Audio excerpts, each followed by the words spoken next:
Spawning in the bottom right hand corner of Ascension to IRLE, playing with the blue Zerg drones, we have none other than our first player for today, and he is known by the nickname of Snute.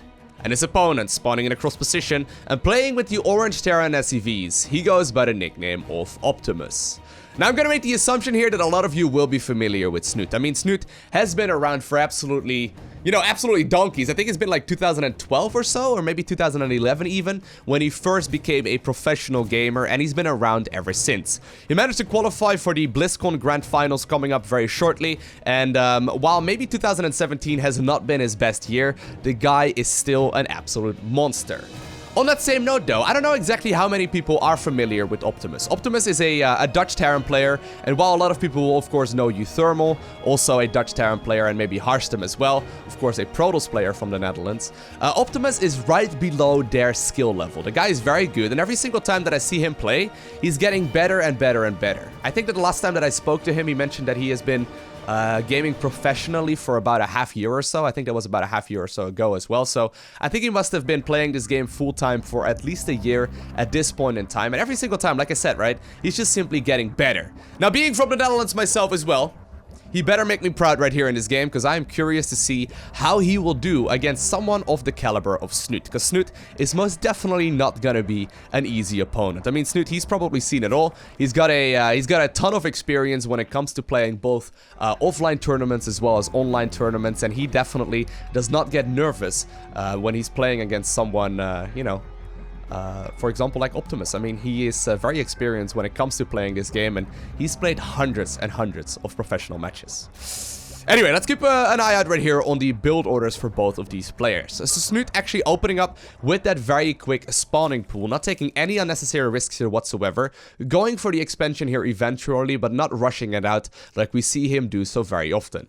At the exact same time though, on the other side of the map, we saw that that barracks going down very early on. Optimus going for the Reaper here as well, but leaving it at home just in case of this early Zergling set making their way across the map. And it turns out that it is indeed going to be a smart decision, because even though he hasn't scouted with an SCV in the earlier part of the game, leaving the SCV unattended right here on the low ground would have been a little bit of a risk, because these Zerglings would have been able to pick it off very, very easily. We also do see that follow-up right here with the factory as well as that reactor, so the Zerglings are indeed gonna, be deflected quite easily here. They're just waiting for their cue, but so far indeed the Queen is looking around to see if there's any Reaper nearby. Turns out it's not going to be the case now. Apparently he's still going to send it in. The Reaper just now left home, but that command center is going to finish up here in just a matter of seconds. And there we see indeed the Zergling moving up on that ramp, determining exactly what build it is that the Terran player is going for, and Optimus is switching into that very quick starport style, and I wonder if he's maybe gonna go for a bit of drop play. I mean, we see that reactor right here, so he definitely has an option to switch it out with the factory as well, to maybe follow this up with, for example, some heavy Hellion play, but the first Hellion and the Reaper are currently making their way across the map. You can see here, he's got a bit of his own play style. I mean, this is a build that we don't usually see from Terran players, but this is still gonna be rather annoying, in particular when it comes to sniping creep tumors. That little kill right there is definitely very important for a Terran player to go for, because slowing down the creep advancement is absolutely crucial. Snute though, just simply banking up more and more queens. It's become very common in the Zerg versus Terran matchup for a Zerg player to go up to, 6, 7, 8, sometimes even 10 queens, just because of that heavy focus on creep spread. It's become extremely common lately, just because of the fact that Terran players have become very good at essentially sniping all of those tumors and making it really tough for a Zerg player to just simply spread it across the map for free. A lot of these early game pressures from Terran, for example, are just simply designed to halt that creep spread as much as they possibly can, and while the queens are just simply warding away those Hellions, or that single Hellion right there, together with that Reaper, using his queens, he's going to be able to spread the creep all over this area of the map as soon as this expansion finishes up. At the exact same moment though, a medevac filled up with units as well as a single Widow Mine is currently making its way across the map. A Zergling that also trying to poke up on that ramp will be able to get the scout off right here inside of the main base, confirming indeed that there is no third command center down just yet. At the same time though, Widow Mine will indeed be unloaded here as well, and actually 9 kills do end up going down there. Very nice little bit of early game aggression there by the Terran player, dealing a huge amount of damage, and at that exact same time, the the third base is now going to be... Oh my god, look at that! The third base under a little bit of firepower there as well, getting this around there initially. But so far, the Queens are being able to deal with that medevac, and sure, you will be able to pick up a whole lot of those units, but 15 worker kills at this point in the game is definitely not what the Zerg player was hoping for at this point. I mean, that's a huge amount of kills. Picking up every single last of the harassing units, however, but now with the switch over to that reacted Hellion style, Optimus is going to be able to continue this aggression for a little while longer. Queens will be forced off the line here as well to shoo away at this Liberator, but at this exact same moment, the Hellions are making their way towards that third base location, and it could potentially be under a huge amount of threat. Drones immediately being split up here as well, evacuating towards that natural location, but Snute is absolutely falling apart here in the earlier part of the game. Already 24 drones ended up going down, and that is something absolutely monumental. You do not want to lose that many workers if you are a Zerg player, and it turns out that is a little bit of an odd opener here from the Terran player, right? With that single Reaper and then the single Hellion and then the, the medevac drop into the MECH switch, because we do indeed see additional factories going down right now on that production tab, is indeed catching the Zerg player right here. Even though he's very experienced playing against a wide variety of strategies, it is indeed going to catch that Zerg player here off guard. But now by no stretch of the imagination is Snute out of this game just yet. You got to keep in mind that while the Terran did a huge amount of damage here, Snute has been powering out those workers, and supply-wise he's still actually slightly ahead on his opponent as well. On top of that, he's been able to kill the majority of the harassment units here too. I mean, all of the Marines ended up dying there, as well as that Widow Mine, and we saw the Liberator going down. That's something very important, and while Snute is slowly adding on more gases here, he's still actually ahead when it comes to the worker tab. Now imagine what this would have looked like though if these 25 workers would not have gone down, but Snute is still looking pretty solid here at this point in the game. Optimus making that switch right now towards that third command center, going for the double armory upgrades here as well, so he is going to go full out into this mech-based composition. Actually now going for the double Thor here as well, a strategy that Gumiho has made a lot more popular. Together with the medevacs, they can deal a huge amount of damage, because instead of using the medevacs as a healing mechanism, he's just simply going to use them as a drop-off point instead for those Thors, making the Thors that are usually very immobile a lot more mobile indeed. Queens are going to be able to deal quite a bit of damage here at the exact same time, though. There are a few Hellbats here making their way towards that fourth base location, or the fourth base location here of the Zerg player. Creep being spread all over the map, though, doing a great job at exactly that, and Snute has got Queens on every single point of this map. Now, I wonder how this is going to go. We do indeed see the double medevacs being loaded up right now with Thors, and this is one of my favorite Terran strategies right now. Instead of playing this really boring, turtley, Terran mech composition that used to be the, the gold standard for Terran players for the longest time, this medevac inclusion here, essentially using them like dropships in StarCraft 1, has actually become a lot more popular here, and it's made the mech composition so much more mobile. Nobody really used the medevacs for an extended period of time, but here we go. Thors are extremely menacing. They recently got a bit of an armor buff as well that will help out in particular against the Zerg and Baneling style, and hold that thought though, because Optimus is dealing a huge amount of damage here already. Splitting off that Zerg armory right here at this point in the game, trying to make the most out of all of the units that he's got, but now that the Thors are capable of getting on top of that base as well as all of those Queens, look at the amount of damage that they deal. Queens are trying desperately to get rid of those medevacs. Nice target firing right there by the Zerg player, but it looks like he will be able to pick up at the very least one of those Thors, but the second one will not live to tell the tale. But a single Thor and a couple of Hellions in exchange for a base that will indeed include a ton of lost mining time, I think that it is going to be in favor right there of the Terran player. But that's what I mean though. I love Thor drop harass. I think it's very cool. I think it's really nice to see, and while the execution right there was not quite perfect, and I would say that Optimus probably overstayed his welcome there, losing a little bit too many units, he did indeed prevent the Zerg from just simply massing up that massive ball of army. Love this switch though here as well by Liquid Snute, going for the Swarm Host right now. Swarm Host, of course, generally speaking, known as a specialty unit in the Zerg armies. However, against Terran mech in particular, they are very good. 6 of them already out, building up 4 more. So he's actually getting a nice handful of them. And right now we see the switch from the Zerg player into that Hydraling Bane style with the Swarm Host support. Definitely one of the stronger compositions. Now going for the Swarm Host does mean, however, that Snute is not going to be capable of getting starting the hive up as quickly, although he's already finished it up rather early, but he won't have the resources here nearly as early as he normally does because of the expenditure, of course, on all of those swarm hosts to, for example, switch into Viper production. And actually, speaking of which, Optimus is already preparing for that, not really having a whole lot of air units, or not really having a whole lot of ground units out just yet. At the same time, though, a couple of Hellions apparently made their way out on the map unchecked. They will be able to roast a handful of workers once again, and 33 drones ended up dying at this point, but Snute has indeed arrived in an army here, as well as an economy amount where he's probably going to feel pretty safe here nonetheless. He doesn't really need to worry at this point anymore about all too many lost workers, because he's built up that worker count to nearly 70 here in total, which is exactly what you need if you are a Zerg player going up against MECH. Maybe up to about 80 or so, but this is definitely an army composition, or a drone amount rather, where he can build up a very solid army composition. Now, actually committing quite heavily here into all of these swarm hosts. I would love to see the inclusion right now of Vipers as well, just in case the Terran player... Oh, look at that. Oh, that was cute.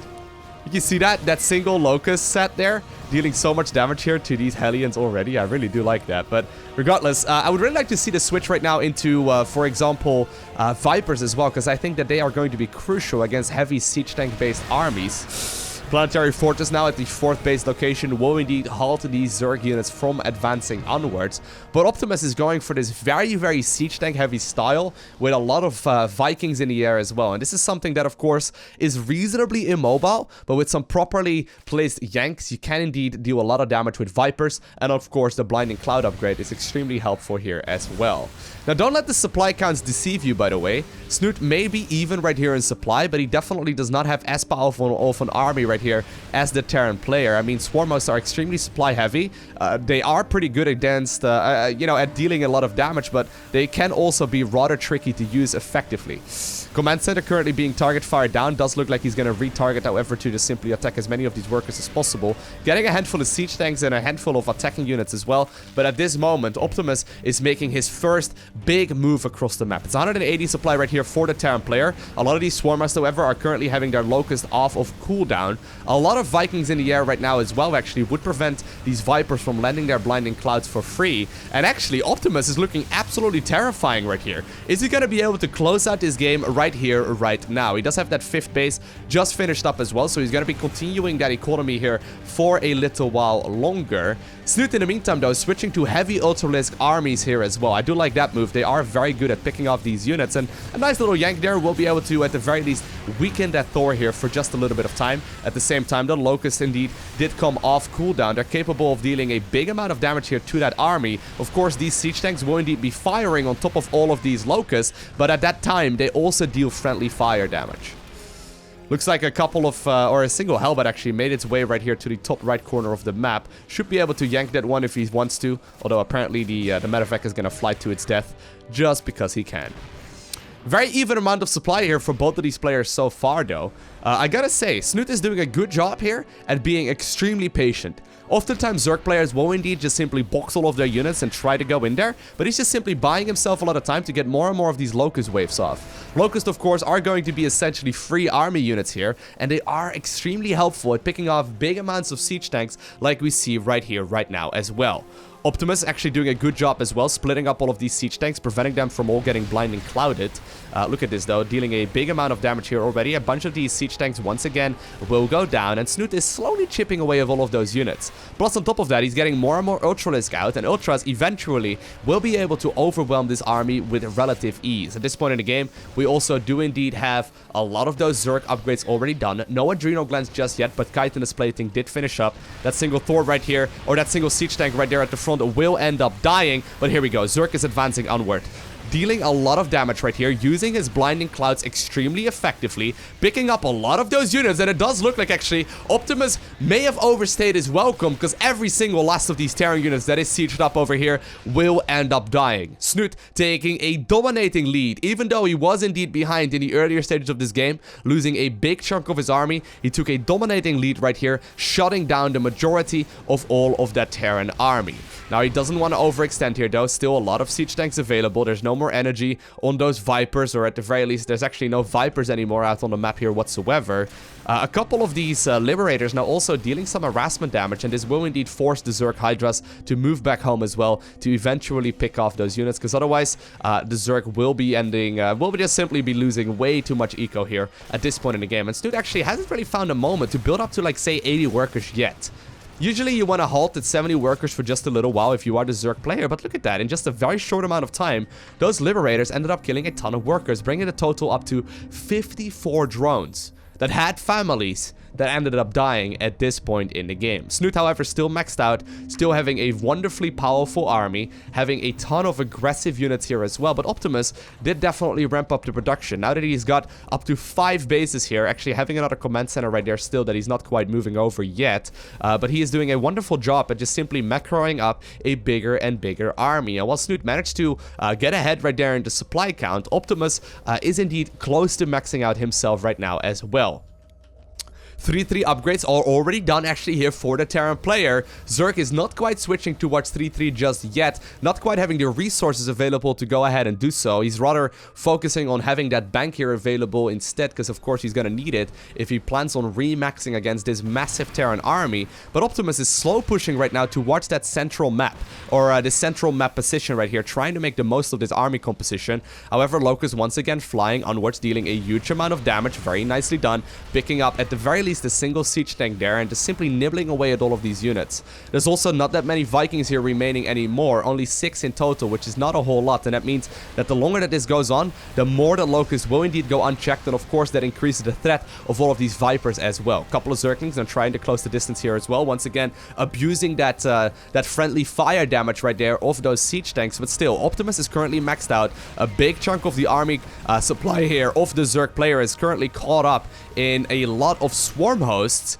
and I wonder if there's actually enough Zerg remaining here to clean this one up. I mean, he's using the swarm host in small little waves to get as much value out of these units as possible, making it tough for the Terran player to advance onwards, and indeed a lot of the units will end up dying here. Very nicely done, picking off a couple of these units, hitting the transfuses here as well on these ultras. However, at this point, is there not just simply too much Terran here available? Blinding clouds do go down, will halt the progress of this Terran army here for a little while longer, but this also cuts off the reinforcement in a bit of a weird angle. Snute, though, playing it extremely patiently right here at this point in the game. Once again, releasing those Locusts, trying to make them move onwards here, but I think that Optimus has been able to just simply, you know, be in firm control of this game so far. I mean, he's doing a great job harassing his opponent. Siege tanks, however, are getting picked off for essentially free here. Snute making the most of the army that he's got, but I can't help but wonder what this looks like here in the meantime on the other side of the map. I mean, Optimus getting himself a ton of additional unit-producing structures, switching towards that heavy command center style as well, so that means that shortly he's going to be capable of sacrificing SCVs, just simply switching towards primarily mining with mules here instead. And I think that at this point, the Zerg has to move onwards. Look at the amount of ultras, though. They are dealing a huge amount of damage. Queens in the back as well, transfusing the majority of this army back up to full HP. They are capable of picking off a lot of these units, but the reinforcing siege tanks have now also arrived at this point in the game. I love these super long, drawn-out battles, but I can't help but wonder here if there's not just simply a little bit too much Terran. Hold that thought, though, because the siege tanks are once again under threat from a lot of ultras. They are at 3-3 upgrades, whereas we see for the Zerg, there's only +2 armor, and then the chitin is plating here as well. Viper's absolutely crucial, and Snute is slowly dwindling in supply. He still does have a couple of mining bases, making the most out of the army that he's got, but Optimus is just simply rallying across the map. Look at that production. Going now also for that heavy Raven switch. Of course, a unit that will be switched up entirely in just a couple of weeks' time, but for now, it is extremely effective when it is indeed maxed out. Snute throwing a lot of Locusts forward, but I think that Optimus has done it. I think he's managed to overwhelm the Zerg opponent here at this point in the game. Not an outcome that I personally actually expected. I wondered what was going to happen there after, you know, Optimus ended up losing that huge amount of supply earlier on into the game, but Snute was not quite able to secure that advantage that he had indeed set up for himself. And I think that with the Terran player advancing to all of these crucial, important tech structures here from the Zerg player, indeed he will be forced to GG out, and Optimus ends up obtaining the victory against one of the longest running professional gamers in Europe. Definitely a very fun match right here to cast. I hope you enjoyed watching it as well. I actually think that this all came out from, this all came to be after the insane amount of workers that ended up going down, with Optimus, you know, just simply going for his own build order right there, mixing it up just a little bit, and going for some unorthodox styles. It definitely did throw Snute off guard for just a little bit, and it ended up losing him so many workers here throughout the course of this match. Either way though, I hope you enjoyed watching this match. If you did, make sure you hit that like button down below, and if you want to see more, you know what to do. Make sure you hit that subscribe button so you get a notification as soon as I upload more. Other than that, I want to thank you for watching. Have an amazing day. Do not forget to smile alright, and I'll see you in the next one.